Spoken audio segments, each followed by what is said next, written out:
Good evening, everyone. If you could take your seats. It's a lovely buzz in the room. Hello, everyone. Welcome to the London School of Economics and Political Science. My name is Minouche Shafiq, and I am the director of LSE, and I am delighted to introduce the inaugural annual Social Policy Lecture. This annual lecture highlights the contributions of social policy to research and to the study of the core and pressing social issues across the world, supported by outstanding research.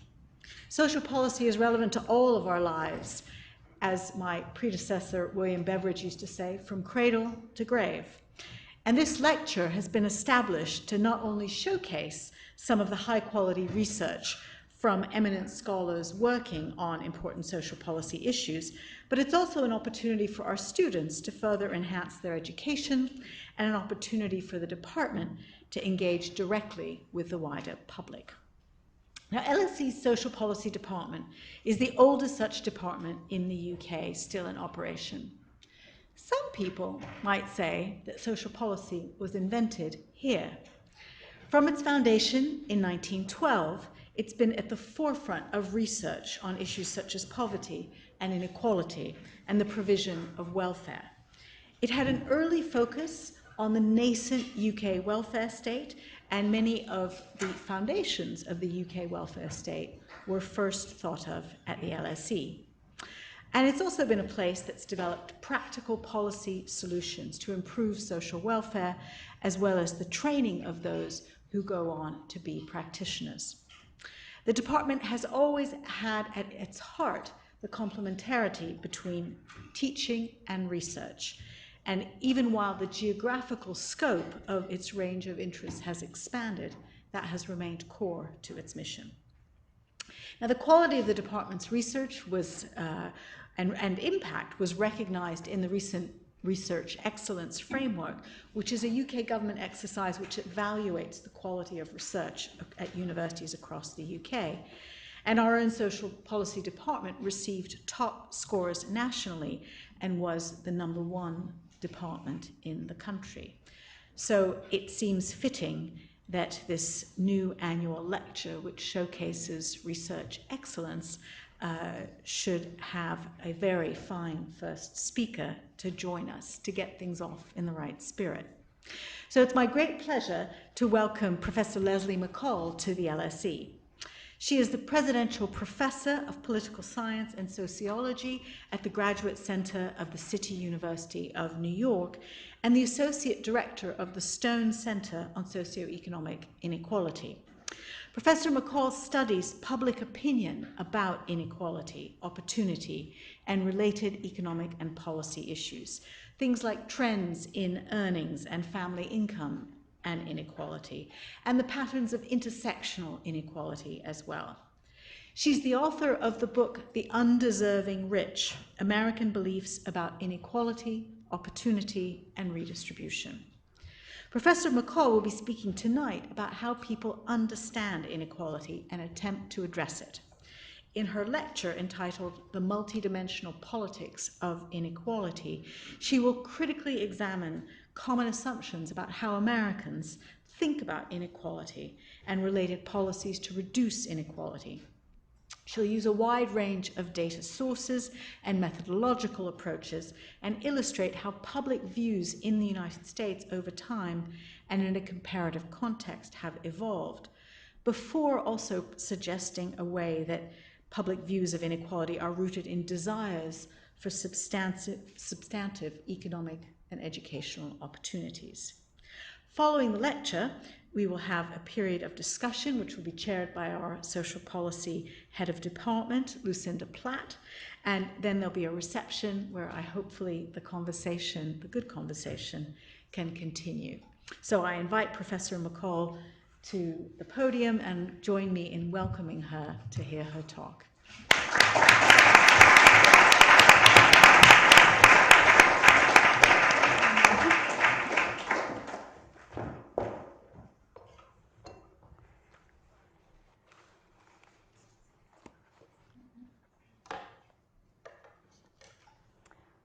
Thank you so much. It was a great honor to have the director of LSE, Professor Minouche Shafiq, to introduce me and to be here to welcome all of you to this lecture. I also want to extend my thanks to Professor Platt for the invitation, and to members of the Department of Social Policy who have introduced this annual lecture on social policy.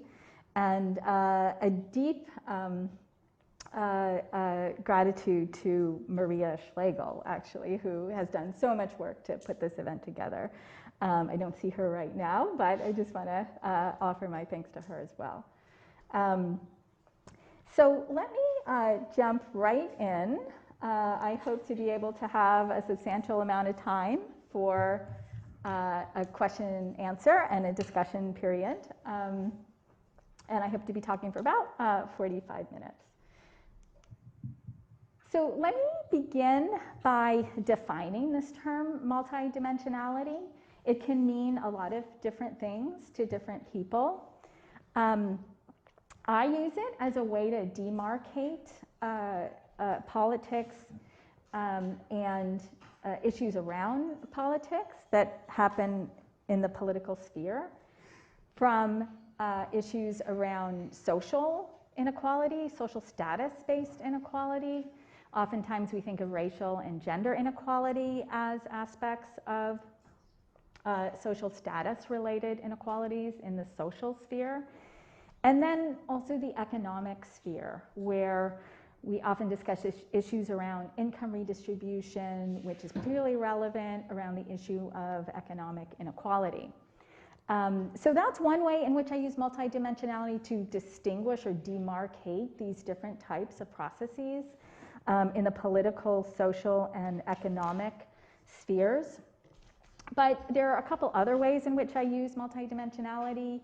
One way is to think about how these spheres are integrated. In particular, we often talk about economic issues, say class issues, issues of class inequality, as if they are separate from or at odds with or in conflict with other forms of inequality, such as racial and gender inequality.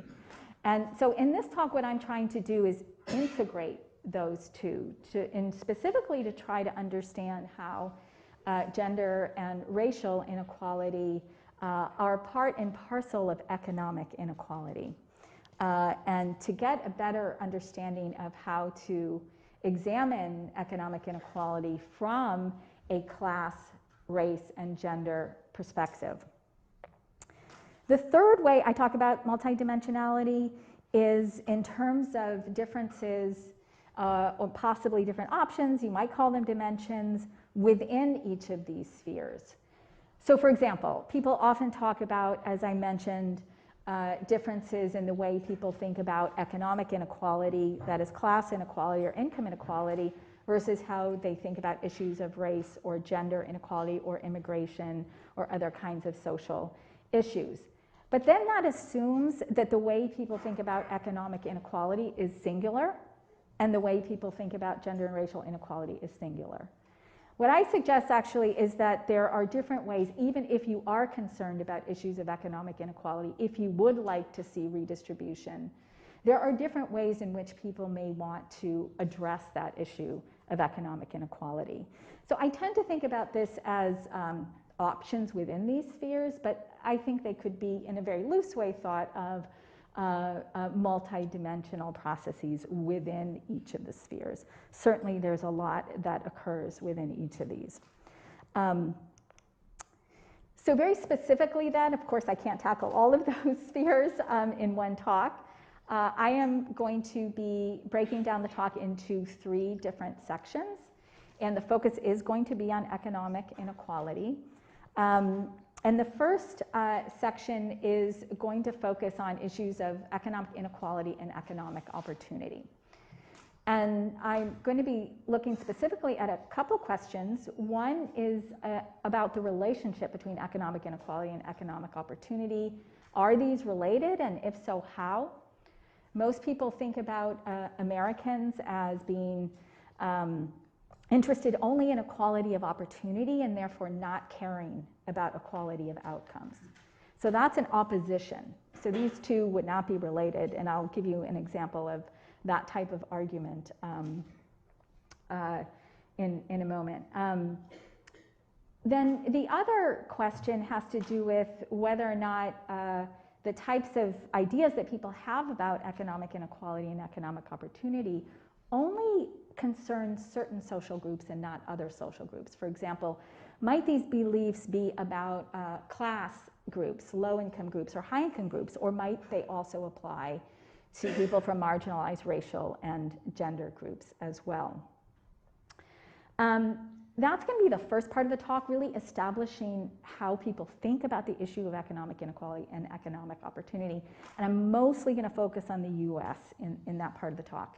The second part of the talk is then going to move to the question of how do people want to address issues of economic inequality, like what policy domains and policy options are aligned with the beliefs about inequality and opportunity that I talk about in the first part.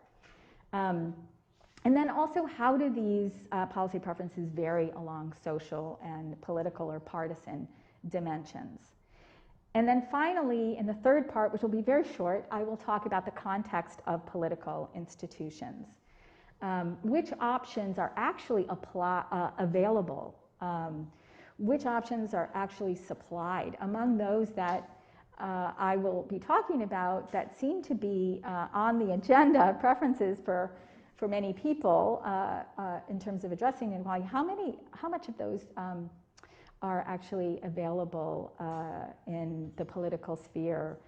Do our electoral institutions provide a representation and responsiveness to what citizens and individuals desire? I'm just realizing, because it is so second nature to me, that I'm still wearing my mask, and I was going to take off my mask, and I think I will right now. I just want to warn you all that I do have a cough, I have allergies, and I did have COVID about 5 weeks ago. I'm totally fine now, but I think it'll be better. I may be popping some cough drops, but I should be okay, and so if I cough, just don't worry. All right, so that's the structure of the talk. Okay, so I said I would give you a more concrete example of what I mean about the way people are said in the US to think about issues of economic inequality and to oppose inequality and opportunity. So I want to plant this kind of monolithic set of ideas in your head here at the beginning of the talk. These ideas refer to ideologies such as the American Dream ideology, or American exceptionalism, or American individualism. There are a lot of different terms for this. I'll also be using the term and exploring free market ideology, anti-government ideology. They're all kind of part of this monolithic set of ideas that go something like this. Americans believe that everyone has an equal chance to rise through hard work, and as a result, individuals are responsible for their own destinies. Market outcomes are fair, and government redistribution is unnecessary. So you can see elements of the things that I had mentioned, right? Anti-government ideology, we don't need government redistribution. Market outcomes are fair, that means people believe in free market ideology. And then that everyone has an equal chance to rise through hard work. I'll call that a level playing field, the idea of a level playing field. And that should hold regardless of one's racial or gender background or other kind of social background. So I'm going to try to pick this apart and provide evidence to evaluate each of these dimensions, although I won't be able to get to all of them in today's talk. Okay, so following from this set of propositions and claims, there are a set of conventional, what I'll call conventional hypotheses. One I've already mentioned: Americans care about opportunity and not inequality of outcomes. Americans are uncritical of the free market and oppose any non-profit maximizing interventions in the market. And government redistribution is the only viable option for reducing inequality, yet Americans show weak support for this option and therefore tolerate inequality. Okay, most of that is repetitive of what I've already said. Our alternative set of hypotheses are that Americans connect inequalities of opportunity and inequalities of outcome. Americans are actually quite critical of market inequalities, and that government and what I'm going to call labor market redistribution present alternative and analytically distinct options for reducing inequality. Boiling this down, one of the key arguments that we're trying to make in our research, and I'll talk about some of my collaborators in a moment, is that anti-government ideology has been conflated with free market ideology and should not be conflated with free market ideology or tolerance of inequality. Let me quickly go over the data that I'll be using. I'm going to be drawing from a dozen or so surveys. These surveys are some of the primary surveys that are used to examine these questions, such as the General Social Survey in the US and the International Social Survey Program, the ISSP, which is an international survey program or set of surveys that are fielded in, I think I have data on about 29 countries. And these data that I'm going to present from the ISSP are from the latest wave of the ISSP, which fielded what are called the social inequality modules. Those data just became available a couple weeks ago. The final release just became available a couple weeks ago, so that was good timing. And I've sort of put together some graphs to portray policy preferences across these countries. So that'll be in the second part of the talk, and in the third part of the talk will be more international in nature. I've also conducted with colleagues survey experiments using the time-sharing experiments in the social sciences. It's called TESS. I'm going to refer to that as TESS. That is the premier platform for fielding representative probability-based survey experiments in the US. We've also used Amazon Mechanical Turk and a private firm called Bovitz. And then finally, there is some data that I've analyzed that was put on the Survey of Economically Successful Americans that was fielded in 2011 by Benjamin Page and colleagues. And that is a survey, I'm going to refer to that as the top 1% in, I think it's just in one graph. That is a representative survey of top-end wealth holders in the city of Chicago that was conducted in, I think it was released in 2011. I can't remember exactly when it was conducted, maybe in 2010. And that is a really great resource because it's very hard to survey that population.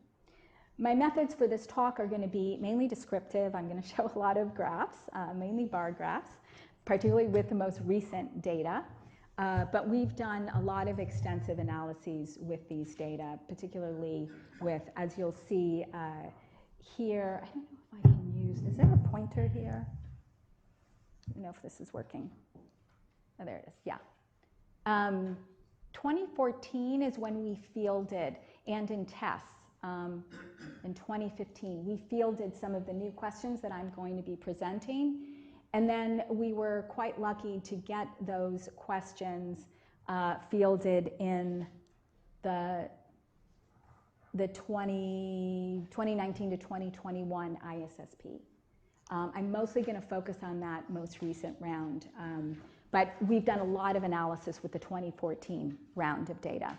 And that 2014 round of data was also fielded in Sweden and in Denmark. So I have some further comparative analyses to draw on, which I can talk further about in the Q&A. And of course, methodologically, we are using survey experiments for some of this work, particularly in the first part of the talk. And then I've also done content analysis, media content analysis, automated and hand coding, pretty extensive research in that, using those methodologies as well. And so that informs a lot of what I'm going to say in the interpretations as well. But I'm not going to present any of that. I'm happy to talk about it in the Q&A. Let me just make one meta-methodological point here, and that is that we are interested in studying how people actually think about the issue of economic inequality rather than how they should think. And one of our arguments is that most of the literature focuses on questions that are based on a kind of deductive model of how economic inequality should be addressed, mainly through government forms of redistribution.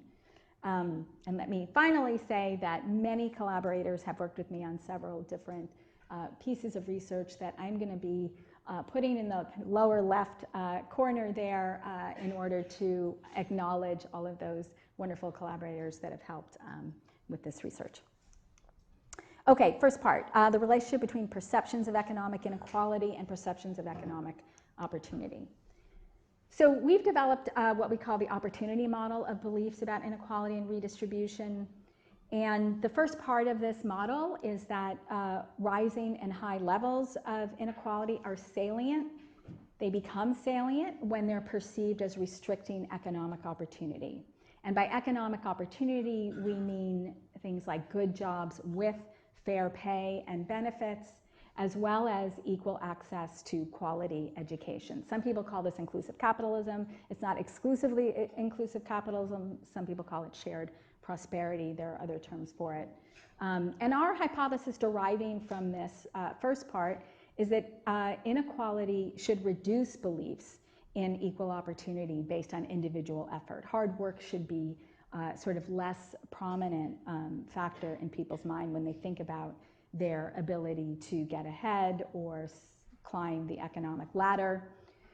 So therefore, this should also increase economic inequality. Perceptions of economic inequality of outcomes should increase perceptions of structural barriers along multiple dimensions. So we've extended our work to look at whether or not economic inequality creates perceptions that that there are structural barriers to getting ahead for not only lower class groups, but for marginalized racial and gender groups as well. The conventional H1C here hypothesis is that inequality should motivate. It should be a motivator to people to work harder, to reap greater rewards. And this is embodied in theories such as American Dream ideology, as I mentioned, but if some of you are in psychology, system justification theory, belief in a just world, a lot of economists have used these, relied on these theories as well. The other idea that has become embedded in sort of this conventional hypothesis is that economic inequality creates competition, what's called horizontal competition among groups, social divisions that prevent solidaristic behavior.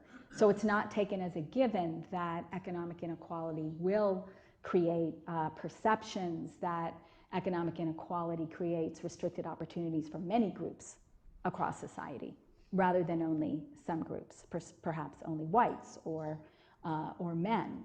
A lot of the literature on economic inequality has, in fact, focused on the declining fortunes of white men who do not have a college degree. So there are a lot of questions about whether or not economic inequality creates divisions, or what we argue in H1 might be the basis for solidaristic beliefs and behavior. That I have to emphasize, that does not mean that there aren't social divisions. I very much believe that those social divisions are real, that white supremacy is real, that particularly in the US, there is a plutocracy that rules in that country, and I'll talk a little bit more about that later. But those things are very real, and I do not in any way want to diminish those. But I also want to look for opportunities or ways to think about countering that constant drumbeat of division, division, division, which I think is destructive in and of itself, that discourse. And almost no literature that we know of, or research that we know of, has tried to connect issues around economic inequality, class inequality, to issues of racial and gender economic inequality, which is kind of startling, at least in the US. If you all know of other examples here or in other places, I'd be happy to hear about those. Okay, and then the second part that derives from how we are hypothesizing people's perceptions of inequality and opportunity is that concerns of restricted opportunities, and these concerns are based on patterns of economic inequality, that these concerns in turn prompt demands for opportunity-enhancing policies, which we hypothesize to be support, for example, for educational and employment policies that reduce labor market inequalities. The conventional hypothesis is that, as I mentioned earlier, support of government redistribution is the only viable option, and that free market ideology reigns supreme and leaves no other option because it rejects social and equity interventions in the market. And that's what I'll be talking about in the second part of the talk. Okay, we used survey experiments in the US to test this first part of the opportunity model. The treatment, oh, looks like there is a formatting problem here. The treatment is a realistic, descriptive article about economic inequality, trends in economic inequality over time, both income inequality and pay inequality. I'm not going to show you, in the interest of time, the treatment, but it came from a nonpartisan group research arm of the US Congress called the Congressional Budget Office. And then we have a similar format article that is on trends in Major League Baseball All-Star game wins, and that is very similar in format because it uses statistics. And our treatment is also very numerical and statistical, going over trends in measures of median income and pay, and low-end pay, and high-end pay, and so on. I can talk a little bit more about that if you'd like later. The measures of opportunity, the first set of measures that I'm going to talk about have to do with these notions of hard work, whether or not hard work is important in getting ahead. And hard work is what creates a level playing field for all groups. So therefore, no one should be disadvantaged based on their gender or race or class. And then the more structuralist perspective, these will be separate questions, have to do with the importance of coming from a wealthy family or having well-educated parents. That people identify these as sort of structural factors that are important, that do shape one's ability to have access to economic opportunity. And these will be, as I said, measured separately. I'm going to go over those questions in the next slide. And then finally, in the next part, we have questions about redistribution, in which we've added an option here about major or private companies being responsible for reducing earnings inequality, in addition to the more typical question, which is about government reducing post-tax and transfer income inequality. All right, so these are the questions that we're using as our main dependent variables after individuals read either the article about trends in rising and high levels of income inequality and pay inequality, or in the control group, the baseball statistics. And so I'm just showing you here the variables, not the actual results from the survey experiment, just to get you familiar with these data. They come from the International Social Survey Program, the Social Inequality Module. People who work with those data, these are very commonly used in the literature. So there are separate questions that ask, how important is hard work in getting ahead? And I've graphed here the share that say that hard work is essential or very important in getting ahead. And I've charted that for the US public for the top 1%. I mentioned that was the survey that Benjamin Page fielded in Chicago. And then I have the median for ISSP countries, including the US. It's about, I think, 16 countries that are similar to the US, so primarily rich democracies. That's, as I said, in red. And then if you're curious, in the bottom right there, I looked at the share for Great Britain. And this is in the latest, as I said, the latest wave of ISSP data that was just released a couple weeks ago. So I've updated this chart to reflect the most recent year of data, but I have to confess, it's really remarkable how similar this chart is to the chart that I did in 2010. Okay, so what do we see quickly? The more structural factors are on the right three groups of columns. That's coming from a wealthy family, that's in the middle there, having or parents' education as an important factor in getting ahead, and then knowing the right people. I group those three as structural factors relative to hard work as the individualistic factor.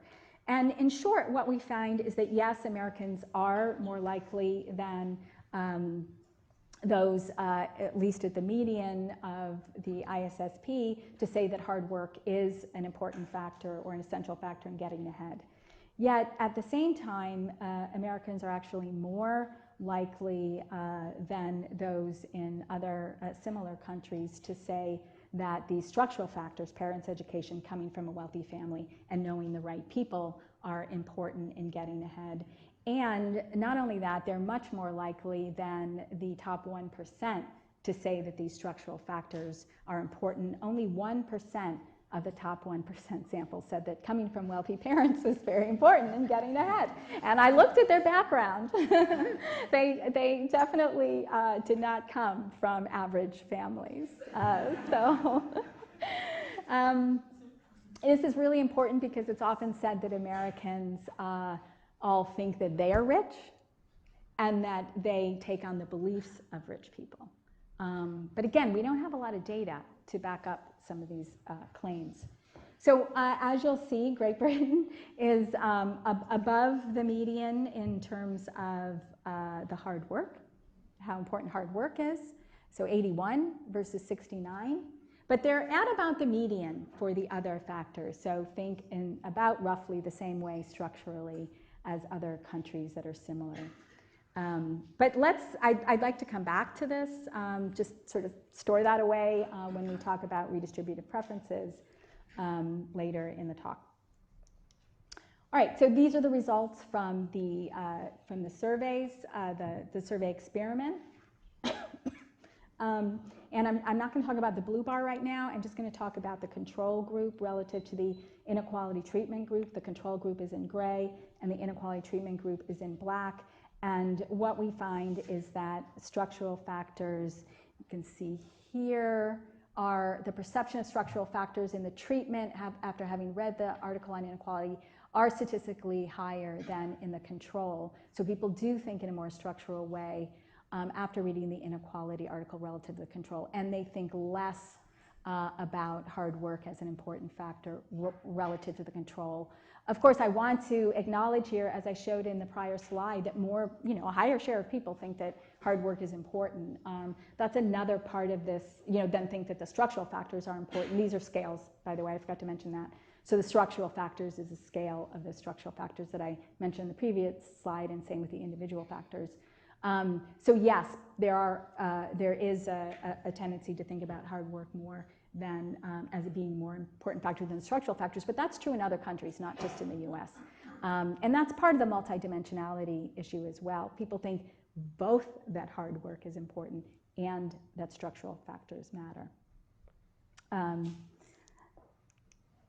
Okay, so what we found in looking at the ISSP data a little bit further was that in the inequality treatment, the questions about racial background and whether being a man or woman also were in the same, significant and in the same direction. That is, people became more likely to see race and gender as important factors in getting ahead after reading the inequality treatment. That is, they were more likely to think about those as being affected, that there were structural consequences for based on people's racial background and their gender. However, what we found was that those questions used terms like race, how important is racial background in getting ahead, and how important is being a man or a woman.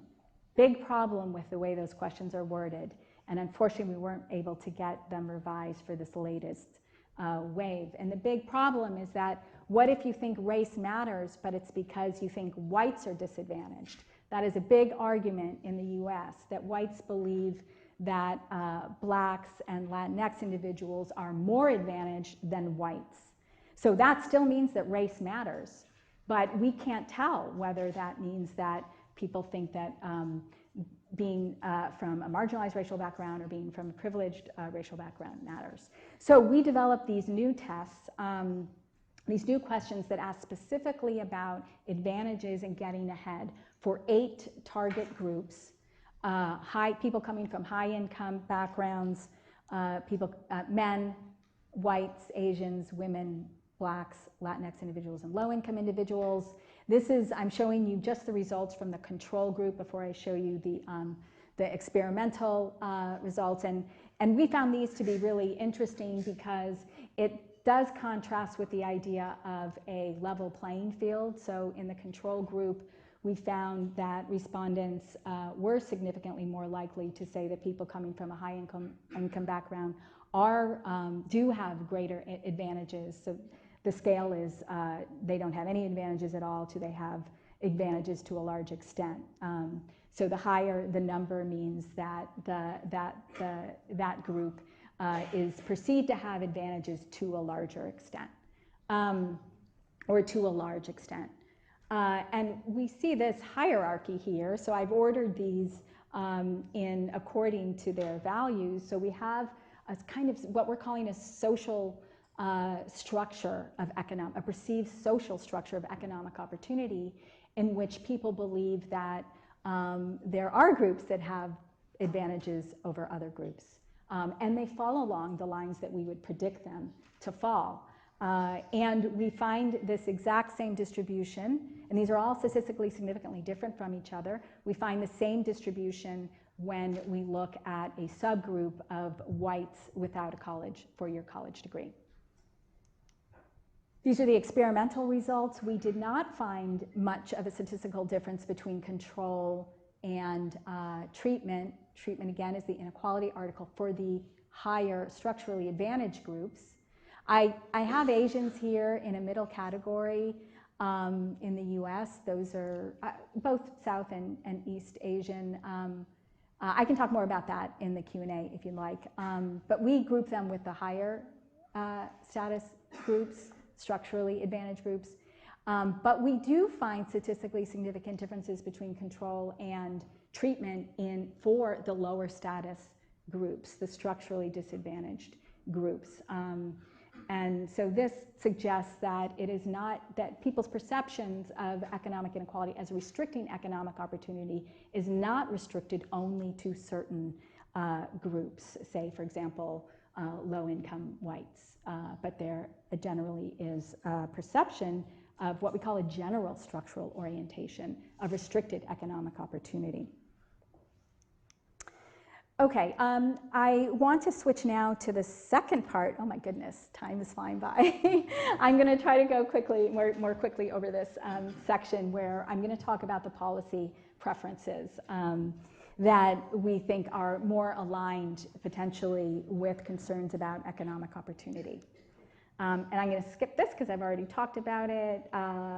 This, I just want to say, was motivated our original research showing very high support for policies such as increased government spending on education.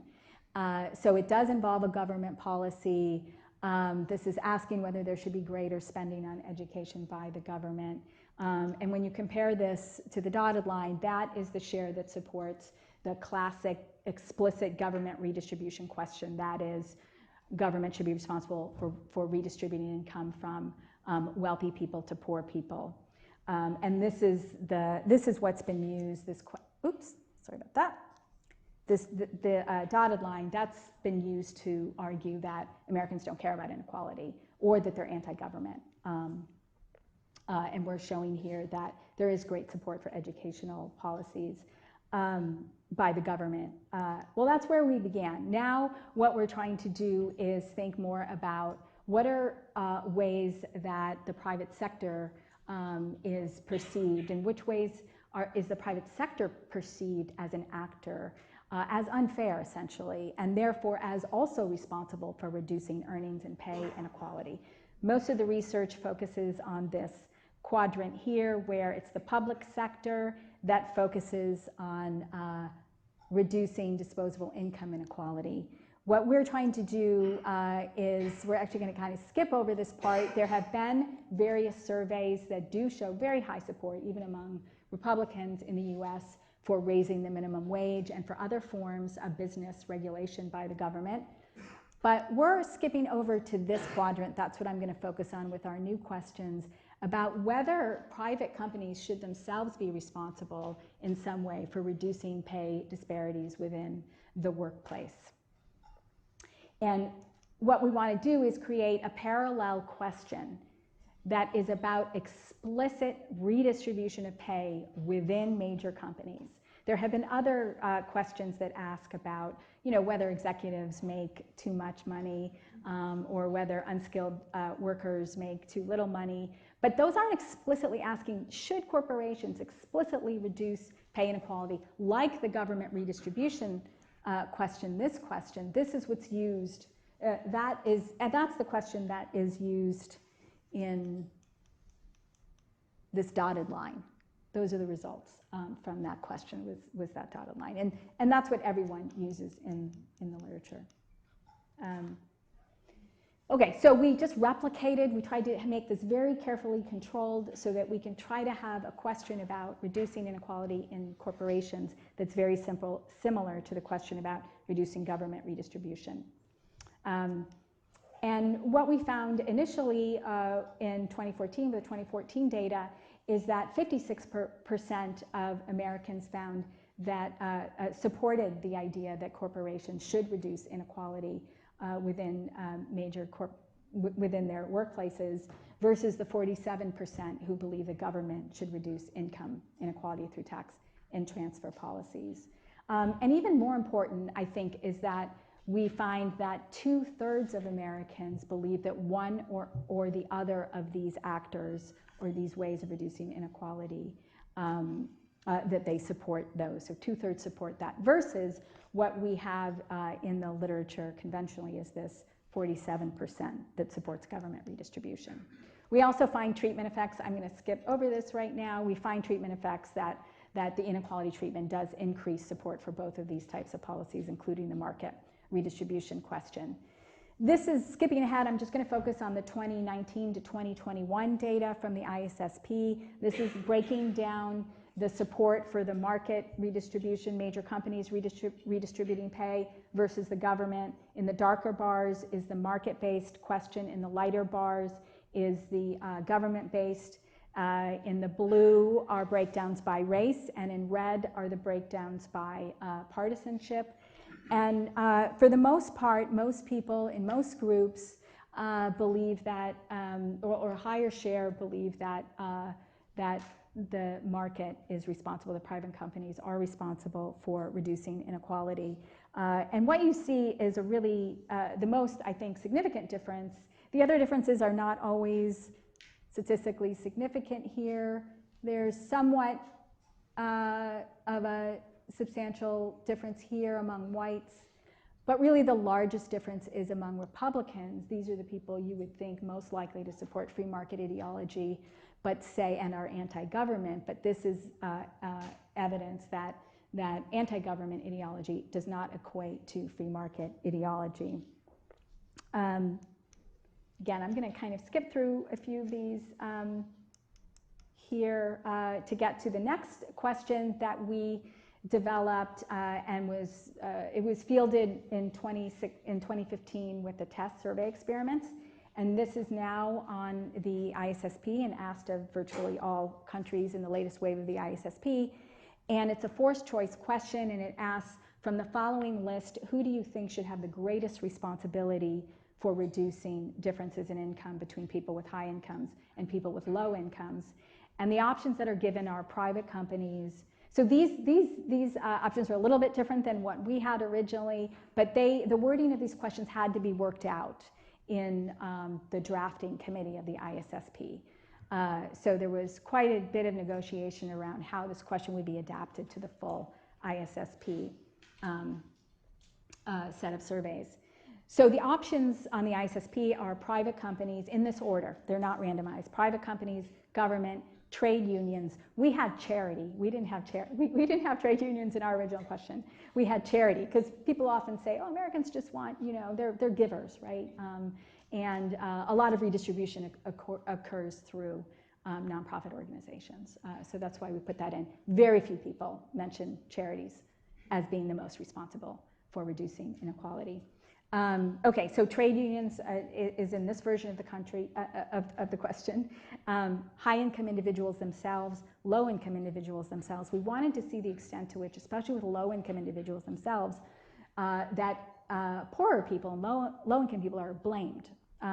That would be for inequality, and that would be an indication of individualistic beliefs. The other factors are more structural or institutional factors. And then we provided the option at the end that income differences do not need to be reduced. So we're asking explicitly whether people, they're free to say that inequality doesn't need to be reduced, right? So we can get at the share that actually does tolerate inequality. Okay, so I'm just going to focus on this graph on the right here, because on the left, it's a little bit different results. That's from 2015 when we fielded this in tests. One thing I want to say that I have not said, I meant to say already, I meant to say earlier, is that the ISSP wave in the US was fielded during COVID, post-COVID. It was late 2020. So I believe that the results for the US are affected by COVID. For Great Britain, the numbers that I showed you, that was fielded with the British Social Attitudes Survey in 2019, so it was pre-COVID. And for most of the other countries, Sweden, I'm going to show you, it's pre-COVID as well. But then I'm going to show you all the countries, and about 4 or 5 of them were during COVID. So I'm sure there are COVID effects here. So the main thing to notice about the US in 2020, in the right graph here, is that you do have a substantial, it is a minority, but a substantial minority that says that private companies are, let's see, this is everyone all together. So even everyone together, there is a 38% who say the government is most responsible, but a pretty substantial additional share, 29%, say that private companies are the most responsible. And it is the modal category for Republicans. The private companies are the most responsible, even higher than saying inequality does not need to be reduced, and much higher than saying that low-income people are responsible themselves. Britain is on the left and Sweden is on the right. I unfortunately did not have access to party voting or partisan identification in the ISSP sample. I'm not sure why. Well, no, I do know. I looked at the documentation, and the British Social Attitude Survey does not include a question about party identification or party voting unless the election took place the year before. And they fielded the survey in 2019, which was the year of the last general election. So I substituted in here education. We don't see a lot of differences across educational groups. Actually, I'm hoping we can talk about this in the Q&A. I'm going to show you in the next slide breakdowns by racial groups, but I wanted to show you this also from Sweden, where we see also government being the most prominent answer, as in Great Britain, but you see a little bit more of an emphasis on private companies as being responsible in Great Britain, and relative to Sweden, a little bit more identifying trade unions as the most important in Sweden. On the right is the breakdown by racial groups, and among whites is really where you see the more substantial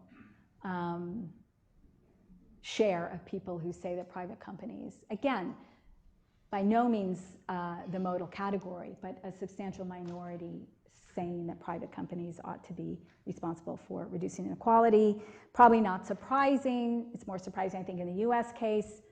Virtually no one says, here's the Great Britain as a whole. No one says that inequality should not be reduced or that low-income people are responsible. All right, now I am going to quickly go through, these are just a few more graphs that show the entire range of countries in the ISSP and their answers. So this is the share of each of these countries that said that government was the most responsible for reducing inequality. And you see, and I've got in red the Anglo countries, and I've got in blue the Nordic. I've separated those out mainly because the US and Great Britain, UK are Anglo countries, and because my collaborator, who's worked a lot on these data, is from Sweden, and as I said, we did a lot of analysis of these data in 2014 because it was on the Swedish ISSP and also on the Danish YouGov survey. So that's why I'm separating out those. My apologies to the others, people from the other countries. But we could talk a little bit more about those. I just didn't think it would be digestible if I had coded each region a different color. So we see that the Anglo countries, Great Britain is around the median, even above the median when it comes to government being the most responsible. The other Anglo countries are more predictably lower in their support of government being the main actor. But when we move to private companies being the most responsible, and these are all on the same scale from 0 to 1, you see the Anglo countries more to the right, the higher, more likely to say that private companies are important or the most important or the most responsible for reducing inequality, and then the Nordic countries are more in the middle. The Nordic countries are a little bit of a different beast because of how low, relatively speaking, inequality has been rising in some of those countries, and it is a big issue there.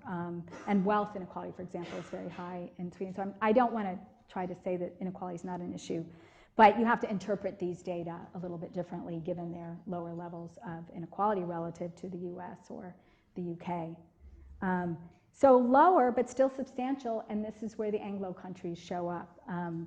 And that makes a big difference when you're adding up overall support for reducing inequality, that you add this particular option of reducing inequality in major companies. Okay, same with blaming low-income individuals. Yes, the Anglo countries are more likely than other countries to say low-income individuals are more responsible for reducing inequality, but the level is very low. The absolute level is very low. And then finally, same for the option that inequality does not need to be reduced. The Anglo countries and a few Nordic countries are saying that inequality does not need to be reduced. Again, we need to interpret that within the light of lower levels of inequality within the Nordic countries. I think I'm running out of time, right? So I am just, I'm not going to talk about this. Wait, let me just show this one last slide. And this is about political institutions. And what I'm showing here is the share, very high in most countries, that agree that politicians don't care about reducing inequality. So this is about sort of the lack of responsiveness of political institutions to addressing the issue of inequality. And the US and Great Britain are there about the median or above the median. Okay, summary. So trying to question American exceptionalism. I don't want to go all the way over in the opposite direction, and say that Americans think like Swedes or whatever. That's not my point. But it is to sort of try to break apart the different pieces of a pretty monolithic set of claims and ideologies about the way Americans think about inequality that I just don't think stands up to scrutiny if we're looking at and using systematic data and evidence. An alternative that I haven't talked about, but that is something that is discussed in the literature, has to do with the failure of political institutions to better represent public desires for less inequality. And an argument could be made that this long-standing failure to reduce economic inequality, not just by class, but also economically by race and gender, has led to political instability, protest movements, and what I think is an emerging development, which is the merging of social movements with electoral politics. So I guess this is important for a social policy audience. There has been a shift to focusing on changing the political process itself, because it's not representative of public desires. Much less attention to arguing about this policy or that policy. It's not so much about policy debates as it is about trying to create a more representative political system. The US is unusual. It's an extremely undemocratic country in terms of its political institutions. I can talk more about that. Those have really just become the central focus of political organizing to reduce inequality. And then to propose this multidimensional framework, which I hope is useful for other countries as well. And I'm just going to close there. My apologies for going over. Thank you all.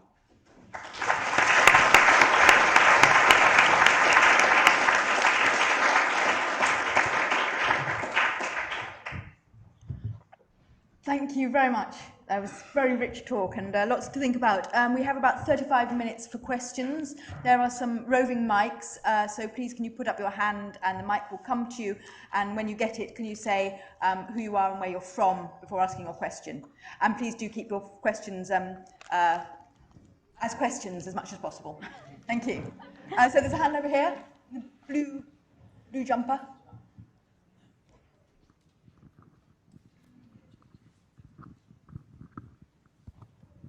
Hi, my name's Alicia Weston. I'm the CEO of an organisation. I'm here.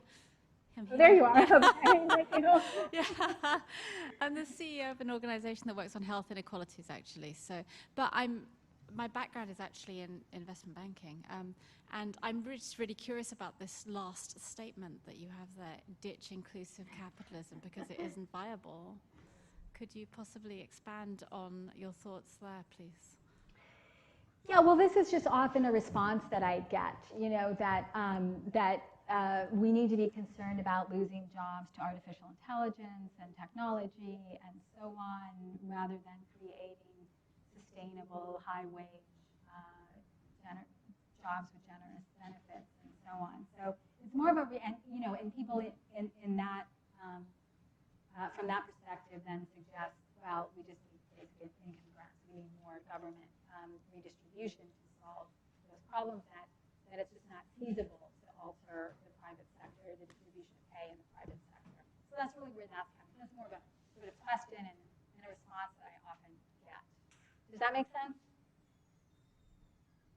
Yeah. I'm not necessarily, I think there's still a lot of room to create greater economic justice in the private sector, certainly. I misunderstood. I thought that was possibly something you were proposing, but you're saying that other people are proposing that, and you're saying, yeah, okay, fair enough. Yeah. Great. Thank you. There's one towards the back there, the white top, the right-hand side. My right-hand side. To the right. Thank you very much for the presentation. I think it was very interesting. My name is Karthik. I'm an undergraduate student at the Department of Social Policy. With reference to, I think, the way in which you talked about how political positions do not always represent the positions that people may hold, not just in terms of inequality as you presented, but also we know on a number of different issues, be it gun control and so on. And I wanted to get your opinion on how this sort of lack of representation of a more range of perspectives that people might hold on these positions would spur disillusionment of a group of people who feel that they don't exactly feel represented in politics, and to what extent there's an impact on the way in which we engage youth today, for example, engage with political processes, institutions, and party politics. Yes, I think this is a crucial question, and I think this is where the inequality community, the anti-inequality community in the U.S. is really heading. It's become a coalitional movement, so inequality is an extremely important part of our very tumultuous times, but so are other issues, right? So there's activism around climate, of course. There's activism around racial justice. There's activism around now reproductive rights and justice in the U.S. And I believe that what is happening here is sort of a merging of social movements that are none of which believe that their issues are being represented. That a minority, essentially, you may think I'm this crazy radical talking about minority rule in the U.S., but this is now a common way of describing the political structure in the U.S. in our mainstream newspapers. It's pretty dramatic, I would have to say, and it only occurred in the past 5 years. And that's why I'm saying that the social movements are starting to get, they're merging into the electoral fields because there is a frustration and an anger about the lack of representation across these very crucial issues. And the younger generation you mentioned, the youth, are seeing these as integrated. And so they're working in coalition to elect and thinking about electoral politics as itself a grassroots movement. To elect people who will better represent these interests and these issues, which for the most part are popular in the sense that a majority of people do want action on these various issues. If you want to follow up. Thank you very much. If I can just quickly follow up, I wanted to ask how that sits in the larger two-party system, institutionalization of the DCCC, as well as big donors for majorly private companies and rich people, and how you think that sort of imbibes the system with a sense of inertia, which may or may not be successful considering its activism. Yes, again, great question. The response is grassroots organizing, very, very labor-intensive work that is occurring not just in what are often called the left behind, right? It's important there, where there is some disillusionment and disengagement in rural areas, for example. But it's happening in New York State, for example, where I live, in New York City, a lot of the most vibrant organizing, because there hasn't been a lot of representation of these interests, even in New York State. Yes, on some issues, like reproductive rights, no on other issues like funding public education, which you would think is just so fundamental, right? But massive inequalities in public education and access to university education. At the public university where I work, the City University of New York, it was not funded. It has been essentially, I don't want to use defunded because that's a pretty loaded term, which I think applies more to other issues such as the criminal legal system. But it has not kept up with inflation, right? And it certainly hasn't kept up with the needs of a growing population of students who are CUNY, the City University of New York, is widely regarded as one of the primary universities that create upward mobility for individuals coming from low-income families. So it's happening right in New York, and there are third parties that are organizing. Something called the Working Families Party, for example, is very active there, and they're winning. You know, I was involved in the Working Families Party when it first started, which was in the mid-90s, and I pretty much wrote it off as ever having any impact. But it is starting to have enormous impact. It's just very hard. This is organizing for the very long term. You know, everyone's sight is set on 10, 12, 20 years down the line in terms of the kind of organizing and successes you're talking about. But they're winning. It's just that, and they're winning in a number of different states, like in southern states and western states. But they're not winning all the time. And so it's kind of the long game. Thank you, ma'am. Question at the front, yeah.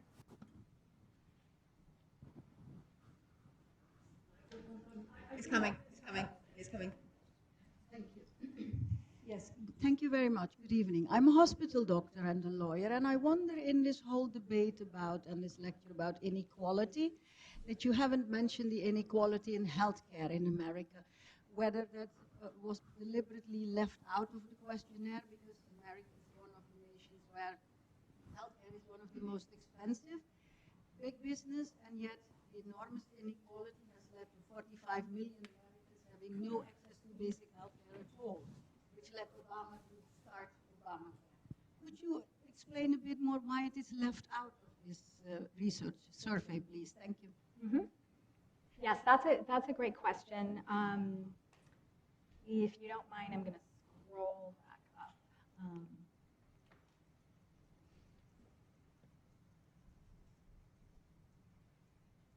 To this table.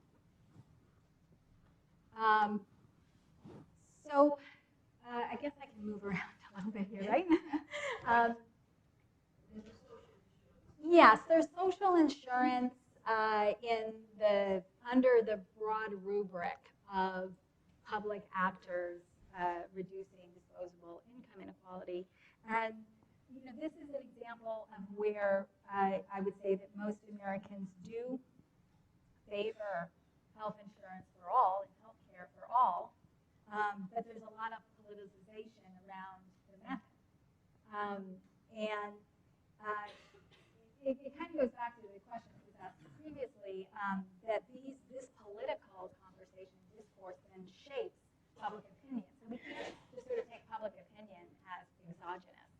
But it is also very much shaped by the political discourse and competing this way. It's partly why I like to look at how people think about private sector actors, because often the argument is made that, well, Americans don't want to see the government involved in people's lives or private lives, or enforcing corporations to provide X or Y benefits. But actually, that's the primary way that healthcare, or one of the primary ways healthcare has been provided, which is in this cell C here. So private actors, of course, they're given tax credits in order to provide that health insurance. But many Americans have come to see it as part of the benefit given by companies, private companies, and favor that because it's the only thing they know, because they have not necessarily had any other option. So I do find it to be, and there is a lot of research specifically on support for healthcare and the complicated nature of it because of polarization around Barack Obama. But if you followed that debate, then you saw how much criticism there was of what was called Obamacare. But once it was threatened to be taken away, right? So, there was a lot of opposition to doing that. So people want this kind of option, but frankly, of course, like many things in the U.S., the Affordable Care Act was a compromise, and it had many elements of it that were very challenging for people, right? Because it wasn't truly a universal program.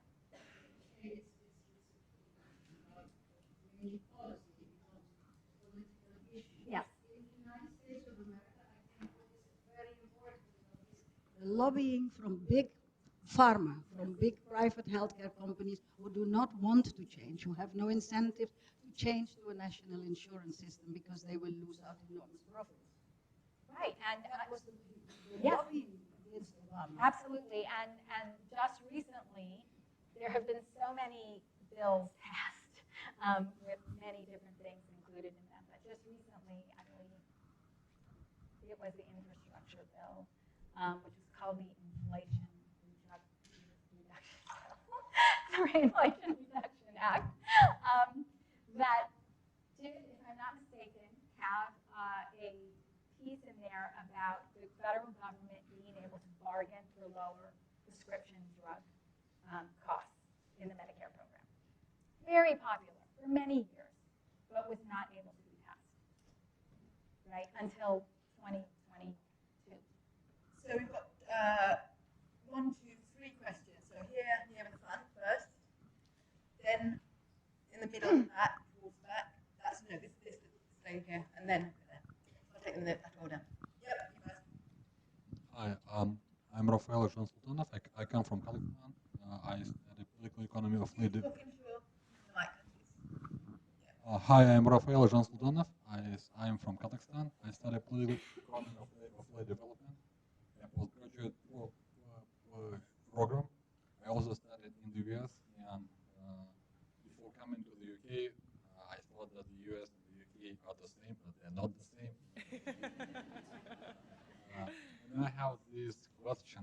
The United States is known as a country where the private sector has solved many problems. There's private education, like Harvard, there's manufacturing Ford, like many innovations that we now enjoy. But the United States seems to be the country that is beset by grotesque inefficiencies. The access to healthcare, one, gun violence.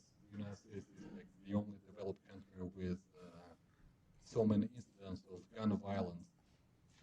And the third one is production. You do not, I mean, like walking in London, you do not see so many people with obesity. And the American society seems to tolerate being a servant to private interests. So I am wondering why the American society kind of accepts the inferior outcomes from the private sector in these instances, which concern the well-being of all Americans. And by this, I mean the inferior health care, gun violence, and production of food. And by the way, these issues are talked about in the like among the UK people. I just yesterday I went to a post office, and the workers at the post office, like they were discussing how horrible it would be to have an injury in the United States, that it would cost thousands and thousands of dollars. Thank you. Yeah, so what I've been trying to suggest is actually Americans don't tolerate these things, and that the political structure has not been able to implement these policies that are very popular because it is an undemocratic structure. And what do I mean by undemocratic? Undemocratic means that a presidential candidate who's popularly elected does not become the president because of the electoral college, which gives greater weight to smaller states, so smaller populations. That's just one example. There's gerrymandering. There are a number of different examples. And like I said, this is not just me up here speaking. This is now the mainstream view. It's taken a long time for this to become the mainstream view. Let me just give you one example because you mentioned gun violence. In my memory, after the latest terrible mass shooting, it was the first time, I believe, again, this is not systematic analysis, but it was the first time in which no one, at least in the media, demanded that there be policy change. And the reason is because they were tired of pressuring, like even pretending that creating that kind of pressure is going to have any impact. Again, very new development. People are so disillusioned that not even mainstream journalists are going to talk about this. There's like, I won't even say that government, that finally, government should impose or should enact some regulations around gun control, which are very, very popular in the U.S. Because they didn't even think it was worth uttering those kinds of demands. The Supreme Court just overturned a law, New York State law, that prohibited the carrying of guns in most places. So you think New York State is in support of that? No, they're in support of gun control. But the Supreme Court has overruled that. That is an undemocratic institution. So I think, I think in some ways the UK and the US have a lot of similarities. I think that there are, obviously we both have very high levels of inequality. And their finance plays a big role in the UK as it does in the US. I don't think that the political structures are as undemocratic in the UK as they are in the US. So without repeating myself, I think I'll just stop. There. We have a number of, yes, so great. There's a question here. Thank you very much. I'm right here. Oh, there you are. Thank you so much for your time, and thank you so much for the Department of Social Policy for bringing you here. My name is Grace. I'm a Master's of Public Policy student here. You can hear that I am American. I'm actually from Syracuse, New York, so it was resonating with a lot of the New York State politics. Unless I misunderstood kind of what you were presenting, I was really intrigued particularly by kind of the public opinion around having the private sector responsible for reducing inequality. And my question here really lies in kind of like the model employer function of the government. Like we know, particularly in the US, the government has been really important for employing women, for employing Black folks, et cetera, and making sure that folks like have better access to higher wages, et cetera, that they're not seeing in the private sector, and the private sector kind of coming along once the government sets those standards. So I'm curious kind of your analysis of, is that something that the government as a model employer can still do, or is it that folks are disillusioned with the government and therefore turning to the private sector, or is it more of like the American dream, private sector solves our problems, even when we don't know we're thinking in that way? So, thank you. Yes, thank you for the question. If I can, I'd like to reformulate it a little bit. Yes, please do. Which is right. It's right on target. It's just that the way that we've been thinking about this has to do with, how might this be implemented, right? If people do have this belief or desire for private companies to become more equal, then, because I didn't talk about it, but there are vast pay disparities within corporations and in the private sector, right? So there is a lot of concern about that. So in this, it kind of goes back to this. Yeah. So there are a number of surveys and individual polls that show that Americans are highly supportive of government regulation of business. So, for example, they're very critical. I also have other slides about trust in private corporations. So, trust in private corporations is actually pretty low. It's not as low as trust in government, but it's fairly low, and it's definitely below the mean of the scale, the middle of the scale. And a number of people who have looked at this, going back even to the 1980s, like Seymour Lipset in his early studies, show very high support for government regulation of business. So it's there. I think, as I mentioned, there have been studies on the minimum wage, for example, very high. You might have heard about the passing of ballot measures, state ballot measures in red states. The same states that will vote for a Republican as governor will vote to pass a ballot measure, a proposition that increases minimum wages. So that's one example. But what we were trying to do is to really directly challenge this idea of free market, right? And suggest that, which is often used, say, oh, Americans don't want the government to interfere in corporations. Yeah. So I think regulation is certainly an option to answer the how question. We have many more questions on the latest GSS that try to address this how question. For example, we have one about should workers be represented on corporate boards? And if I'm not mistaken, about 2/3 of Americans say yes, workers should be represented on corporate boards. You might have heard about the organizing campaigns at Amazon and at Starbucks and at Apple. And so if you look at Gallup or Pew polling, they're showing things like, support for unions in the 2/3 to 70% range. We have a question on unions as well in this latest version of the GSS, and it's not quite that high, and it is similar to a question that was asked in the past in GSS. And there has been an increase over time, and other people have done really good surveys on this. And those have also shown increases over time. It's more like 50%, I'd say, that support unionization. And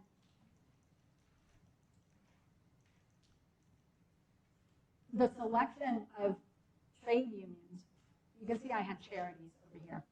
This was in the 2015 version. But in the trade unions, very small numbers will say trade unions are the most responsible. I think that's, it may be exactly what it, it means exactly what it looks like it means, or it could be that people just, they're not visible enough. Maybe as they become more visible as an option and people become more successful at organizing, then it could be seen as, this is a pretty strong question. You have to say, they're the most responsible, and that's a pretty high bar. Got it. So I hope that answers it. Thank you. We've got a few more questions. We've got one over this. We don't have one from this side. So we've got one over here. I think there was one over there. Yes, so we'll take this one first, and then if you come to you, if that's all right, and then we've got one down here. So I'm trying to keep track of you. Just trying to even out across the sides. Just behind you. Sorry. Cheers. Thank you very much.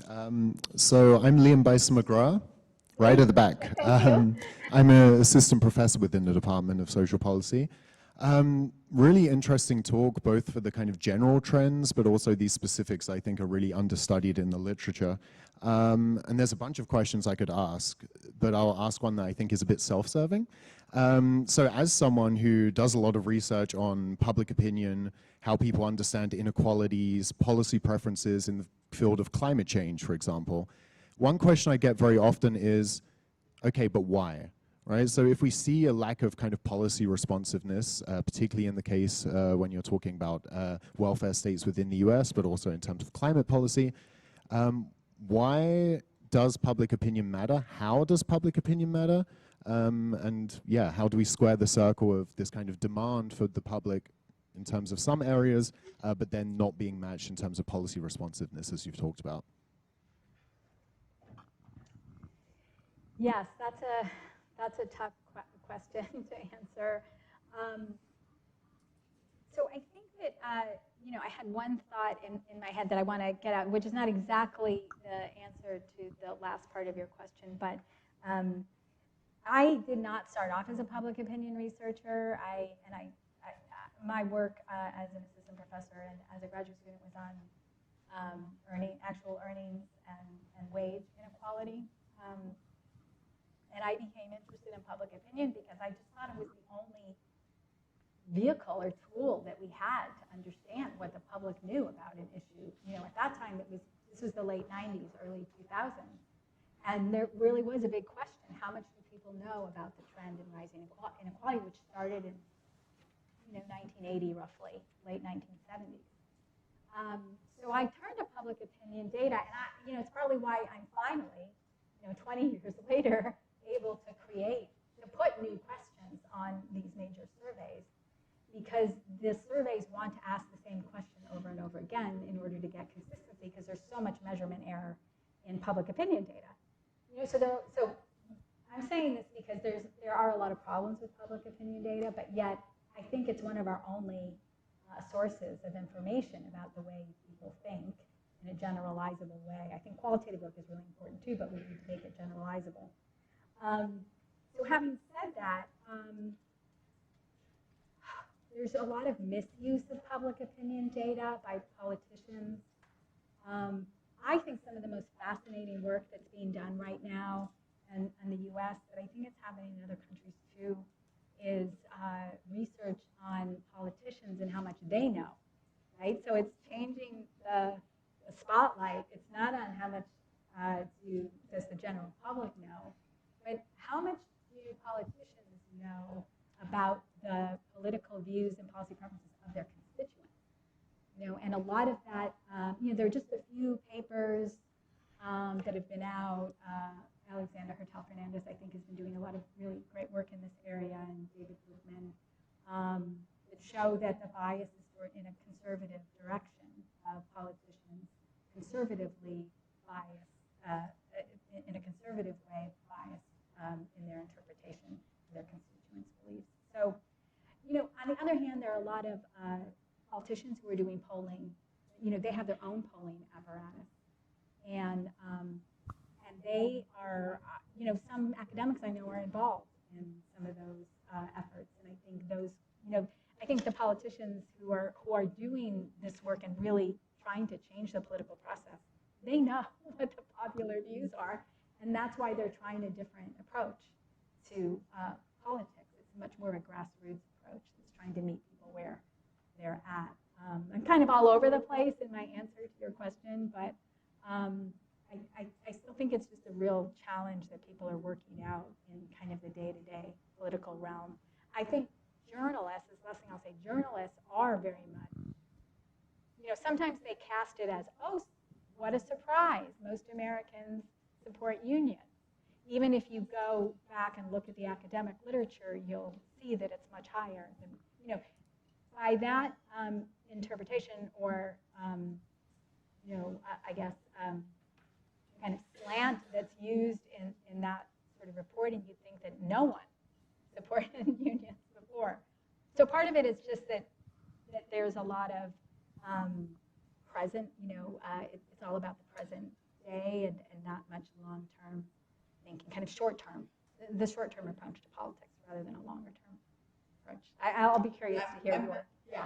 Okay. I'd like to get in a few more, so Okay. if I can. Great. Because everybody's been waiting for a bit. Here, yes, no. Right. And then there's a question over here. So we'll try and get those two in. I'll try to be shorter in my answers. Hi, my name is Jonathan. I'm a student here at LSE doing a master's in inequality and social science. So I found this really interesting, and we've read some of your papers. And I'm also involved in grassroots housing activism.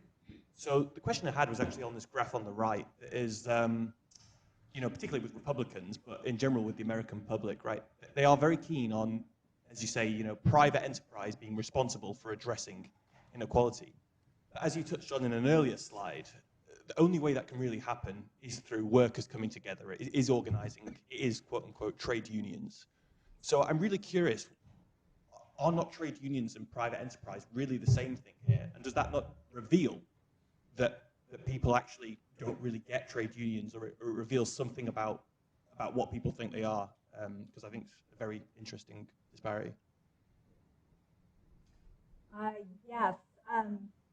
Some people have done surveys that ask about, like they'll use language like worker associations, or as I mentioned before, worker representation on boards, and those are always very popular with the public, and consistently so. I mean, whenever I say something is popular, it's because I've looked at trends over time and not looked at just sort of a one-shot word.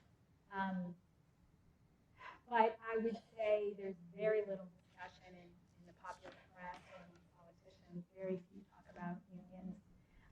And that's kind of where the supply side, the political structure, really makes a difference.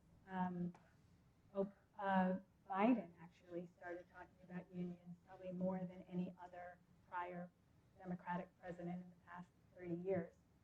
And Carter, a Democrat in the late 70s, was responsible for not passing what the labor union movement, which was much stronger at that point, wanted stronger protections for unionizing and against employer sabotage. Democrats have not, in other words, been friends of trade unions. It certainly wasn't a priority for Barack Obama or for Bill Clinton either. But Biden has been very vocal about his support for union jobs, and the infrastructure bill has been. Actually, all of the bills that he's proposed, he has said, the details are murky, has said that he wants these to be high wage, if not actually unionized, then equivalent to union jobs. Hi, my name is Giorgio. I live here in the UK from 22 years, but from my accent you can tell I'm Italian originally. Thank you for the presentation, many great insights. Maybe I had two surprises. One was the almost inverse correlation between inequality in the market or in the country and what people are actually saying, that there is not an issue in inequality. So I don't know if you have done any further insights, or you have you can give any further color about this difference between countries. And then the second is that I know that in America there is a long history of philanthropy and very rich people giving back, but it doesn't come across as one of the main factors or main expectation from people. And I was wondering, is that a surprise to you, or is actually what you would have expected? Yes, those are, let me take the last one first, because I'm looking here at this. So you mean like charities, for example, right? I didn't think it would be a lot. I didn't realize it would be so low.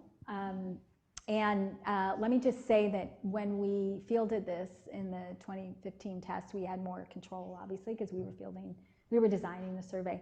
So we randomized all of these options, except for the last one, that there would be no inequality reduction. That always came as the last option, but all the other ones were randomized. So it also is pre-COVID. That might be one reason why you have, like here, it's actually the modal category in 2015. So no, just to take it was a little bit surprised. I didn't think it would be a lot, or the most, but I didn't think it would be so so small, but it certainly is something that people often say.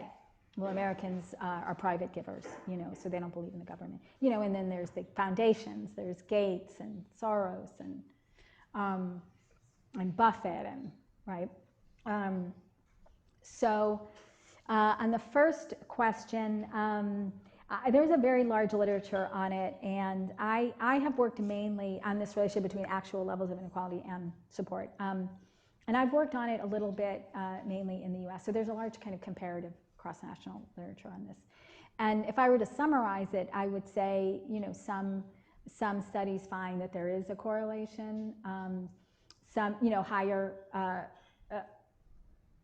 this is going to sound kind of silly. Higher levels of inequality do correlate with higher concerns about inequality. But as soon as I say that, you can see the holes in that finding, right? So a lot of people also find the opposite. And the reason is because because the welfare state and political processes and discourses shape the way people view how much inequality is legitimate and how much is illegitimate, which then breaks that relationship between the level of inequality and the support for inequality. What's interesting I think in the US case on that point is that it's not as if there's a lot of discussion in the US about corporations becoming more equal. I've done some of the media analysis to show that there's a lot more criticism of the rich and of corporations than you would expect, and a lot of negative coverage of inequality. But it's not as if these results can be a consequence of there being a lot of discussion about how high market inequality is, and therefore how that private companies should be responsible. So this is sort of taking place in an environment in which it's sort of the opposite, that private companies are celebrated. But there's other data that I've looked at in the US and other people have looked at it in other countries that show that Americans have long thought that executives make too much money, like way too much money, relative to what they think they make. So there has been evidence, when working class people make less than they should. And there's been this kind of evidence around for a long time, but as I said, not any question